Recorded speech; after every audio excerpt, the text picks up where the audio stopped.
विक्रमादित्य का नाम तो आप सभी लोग जानते होंगे, जिनके नाम पर हम लोगों का हिंदू संवत विक्रम संवत चलता है। ये राजा भर्तृहरि के छोटे भाई थे विक्रमादित्य। बहुत बड़े प्रतापी राजा, महापुरुष, देवताओं के द्वारा दिए गए सिंहासन पर बैठ करके राज का संचालन करते थे। देवता लोग जैसी आकाशवाणी करते थे किस तरह से राज्य को चलाना, तो उसी तरह से वो राज्य को चलाते थे। ऐसे प्रतापी राजा थे विक्रमादित्य। अपने बचपन काल में ही भगवान शंकर की उपासना करके उनका साक्षात दर्शन किया गया। ये प्रतापी राजा सम्राट राजा थे, समूची पृथ्वी का ये राजा थे। छोटे मोटे जितने राजा लोग थे इनको कर पहुंचाते थे, टैक्स पहुंचाते थे, मुआवजा पहुंचाते थे। ऐसे ही राजा था। इनके ही राज में एक छोटे राजा थे जो रोज प्रातः काल गरीबों को 500 सरफी बांटते थे, रोज बांटते थे। इस बात की जानकारी राजा विक्रमादित्य को भी तो आश्चर्य लगा, ये 500 असरफी रोज गरीबों को बांटते, लाता कहां से है? हम सम्राट राजा होकर के भी ऐसा काम नहीं कर सकते, 500 असरफी रोज लोगों को बांटे। ये कहां से लाता बांटता है? गुप्तचर लगा है, उससे पता नहीं चला। तभी लोग के मन में होगा कि हम स्वयं गुप्तचर बन जाए। ये स्वयं गुप्तचर बने, वेश बदल लिए, शरीर को थोड़ा कुरूप बना लिए। गुप्तचर तो ऐसे ना करते हैं। कुप्पा घाट में भी एक गुप्तचर आया था, बहुत शिव करके रहता था, सबसे हिलमिल करके रहता था, बिल्कुल साधारण कपड़ा, बुरलेल की तरह करता था, पागल की तरह करता था वो। लेकिन सब जगह जहां पर मेन काम होता था ना, वहां बैठता था वो। जहां पर हिसाबदारी होता था कुप्पा घाट का, वहां पर वो बैठता था। बाद में उसका भेद खुला, रे ये तो गुप्तचर है, गुप्तचर है। सीआईडी इंस्पेक्टर कहते हैं वो सब है, वो सब गुप्तचर। वो सब आया था वहां पर, आते ही रहता कुप्पा घाट में। सज्जनों, विक्रमादित्य सोचे हमको ही अपना से जानना चाहिए इस बात को, कहां से वो रोज लाता है, 500 सरपी गरीबों को बांटता है। गुप्तचर का वेश बनाया, बिल्कुल साधारण सा वेश, उसी राजा के इर्द गिर्द में रहने लगा। देखने में तो सुंदर थे ही ना, कितनों अपने आप को विकृत बना दे तब भी वो सुंदर थे। बहुत सुशील भाव से रहते थे, विनम्र भाव से रहते थे। राजा की दृष्टि एक बार पड़ी, कई दिन बीत गए थे, एक बार राजा की दृष्टि पड़ी उनके ऊपर, तो राजा उनको बुलाए, विक्रमादित्य को बुलाए, बोले कि हमारे इर्द गिर्द में तुम घूमता फिरता रहता, क्या बात है, हमसे क्या तू चाहता है? तो विक्रमादित्य कहते हैं मैं जो चाहता हूं आप दीजिएगा। बहुत दीन भाव से बोले, दीजिएगा कहाँ, बोलो ना। कहा हमको कुछ चाहिए तो नहीं, लेकिन हमारी इच्छा आपकी सेवा करने की। कहा हमारी किस तरह की सेवा करोगे? कहा मैं आपका बॉडीगार्ड बन करके आपकी सेवा करूंगा। इसलिए कहा बॉडीगार्ड बन करके सेवा करूंगा। बॉडीगार्ड तो हर हमेशा संग में रहते हैं ना, पता चल जाएगा ये 500 सरपी रोज कहाँ से लाता, नजदीक में रहेंगे तब तो ना पता चलेगा। इसलिए बोले बॉडीगार्ड अंगरक्षक बनना चाहता हूँ। इनकी सुशीलता को, विनम्रता को देख करके राजा कहते ठीक है तुमको मैं अपना बॉडीगार्ड बना लिया, अंगरक्षक बना लिया, बना लिए। जहां जहां राजा जाते थे वहां वहां विक्रमादित्य भी जाए, सम्राट राजा है, आज पीछे पीछे घूम रहे हैं, कहां से 500 सरपी लाता है इसको जानना है। सज्जना, जिस महल में राजा सोते थे, राजा तो पलंग पर सोते थे, विक्रमादित्य नौकर के समान नौकर न थे, नीचा में उनके लिए गद्दा लगा दिया था, नीचे में सोते थे। सम्राट राजा आज नीचा में सो रहे। बहुत समय बीता, पता नहीं चला कि 500 सरपी कहां से लाते, बाढ़ तो रोज रहा है। एक दिन राजा विक्रमादित्य के मन में होता है, दिन भर तो मैं जग करके इनको देखता रहता हूं, लेकिन रात को कभी जग करके नहीं देखा कि ये क्या करता है।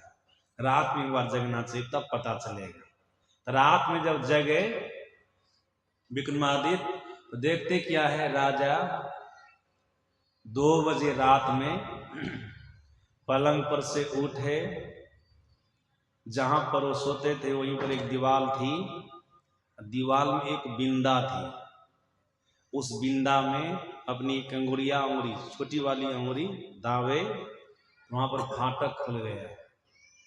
उसमें घुसे राजा, और राजा आगे बढ़ते ये भी पीछे पीछे जाने लगे।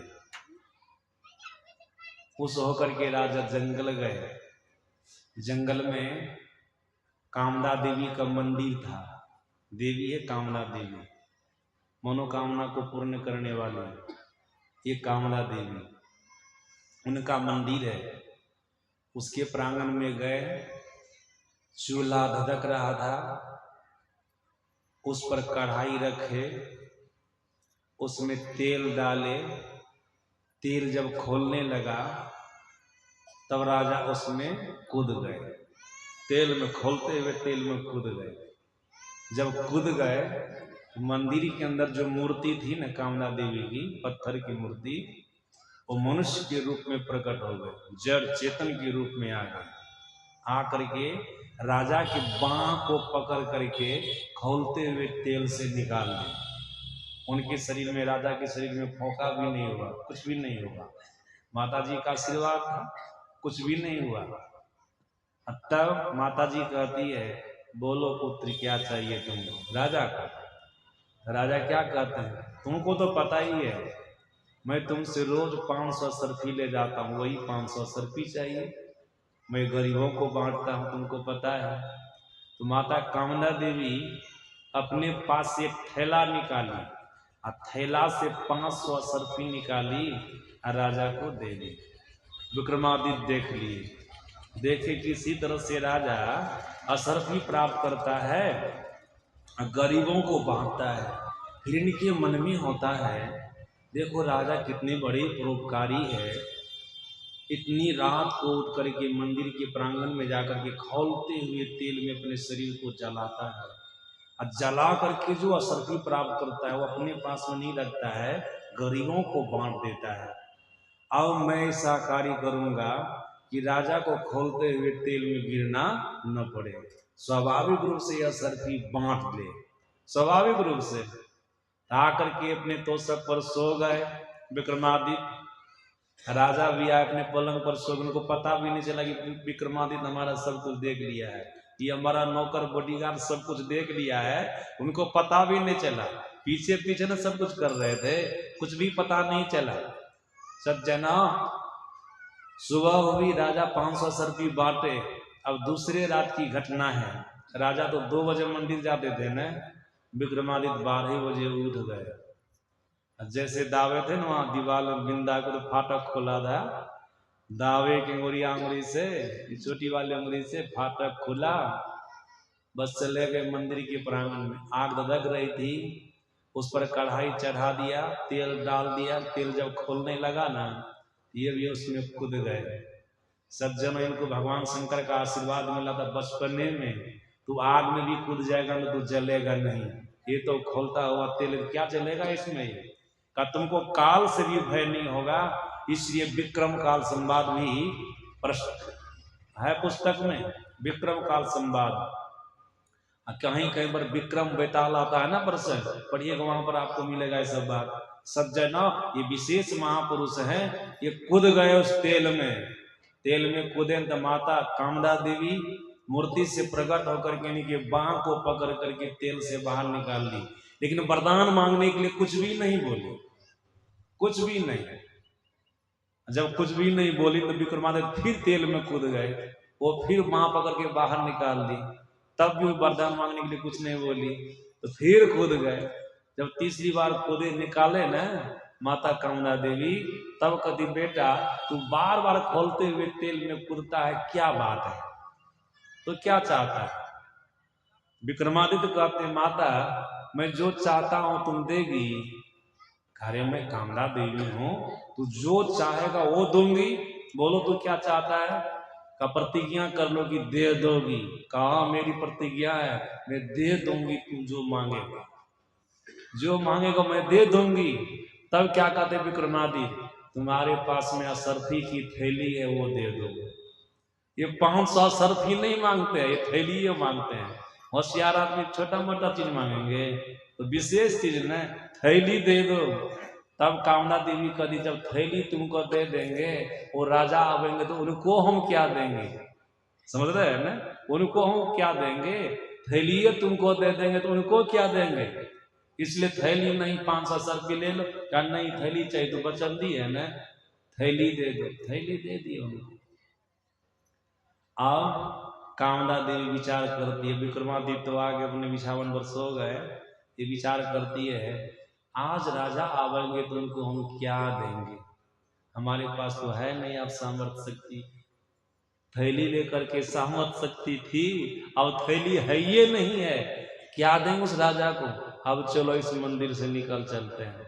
सज्जन उस मंदिर से वो देवी निकल गए, देवी निकल गए। निकले तो ऐसे नहीं निकले, चूल्हा को तोड़ दिए, कढ़ाई को उल्टा दिए, बिल्कुल उस स्थान को विकृत बना करके कि बढ़िया से बढ़िया हिम्मतबाज आदमी उस स्थान पर जाए ना उनको डर लगे, ऐसा उस स्थान को बना करके चली गई। जब राजा 2 बजे रात में उठ करके वहां पर गए तो देखते हैं सब स्थान विकृत है, आज मंदिर में कोई आकर्षण नहीं, मूर्ति में कोई आकर्षण नहीं है। अब क्या करेंगे, लौट करके राजा आगे बिछावन पर सो गए। सुबह हुई, आज राजा अपनी पलंग पर से उठ नहीं रहे, सोए हुए। विक्रमादित्य बार बार कहते राजन महल के बाहर गरीब लोग आ गए हैं, मांगने वाले सब आ गए हैं, उठ करके असरफी बांटिए, उठ करके असरफी बांटिए। कई बार बोले न तो राजा को नहीं रहा गया, कह रे आज हमारे पास असरफी कहाँ है, कहाँ से बांटेंगे।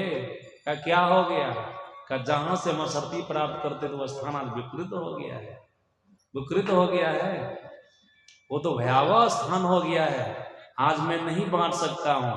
तब विक्रमादित्य बोले आज भी आप बांटिएगा, उठिए। जब इस तरह से बोले ना आज भी आप बांटिएगा, उठिए, नित्य क्रिया से निवृत्त हो जाइए। तो राजा को होश हुआ, नित्य क्रिया से निवृत्त हो गए। बोले आप कैसे बांटेंगे, तो वही थैली उसके हाथ में दी। सोच विचारे थे ना मन में कि राजा को बारंबार जलना न पड़े, खोलते हुए तेल में गिरना न पड़े, उपकारी राजा है, इसके लिए मैं उपाय करूंगा। आज उपाय किए है ना, थैली उनके हाथ में देते हैं। तब कहते हैं वो राजा ये थैली आप कहाँ से प्राप्त किए।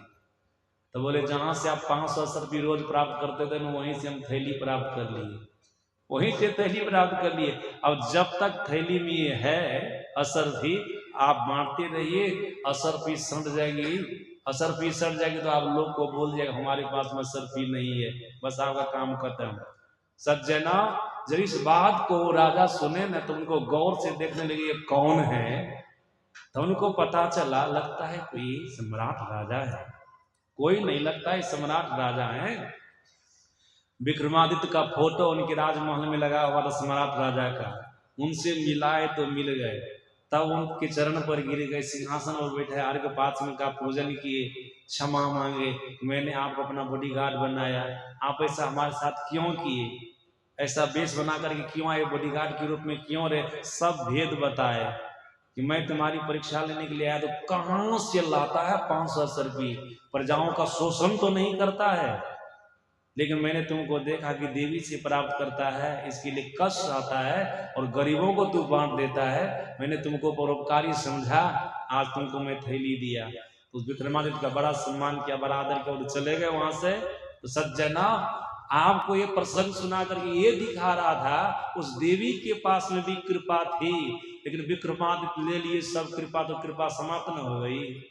उसी प्रकार से 33 करोड़ देवी देवता है, अगर कोई भक्त उनको प्रसन्न करके उनके सारे आशीर्वाद को कृपा को ले लेंगे न तो आप ठन ठन गोपाल रहिएगा, आपको कुछ भी मिलने वाला नहीं है।